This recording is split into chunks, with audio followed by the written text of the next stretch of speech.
Welcome back at 5:14. If you're looking for plastic gloves or protective hazmat gear, you may have to look a little harder. Medline, a company in Illinois, makes life-saving protective gear, helping to make sure people are protected from things like the Ebola threat. And it's in high demand right now. Some consumers calling, so are hospitals too. They're buying in bulk and putting together kits to be used at a moment's notice. We're taking over 150 calls a day, and it's everything from what type of face mask, fluid-resistant mask do you have? Are there face shields?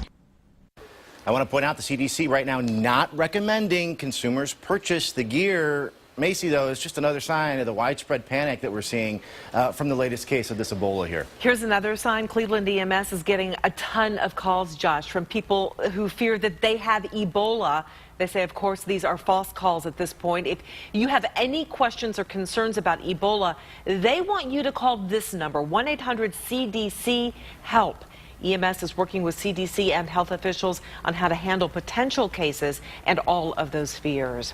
Well, Cleveland health and public safety officials are also closely monitoring the situation. They stress knowledge is an important tool for everyone to help deal with these fears.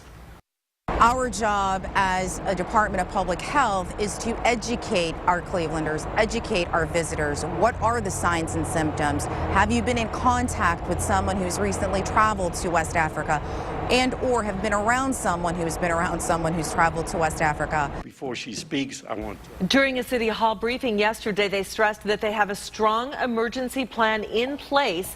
They are still in the information gathering stage, though. They are in contact with other local agencies and the CDC.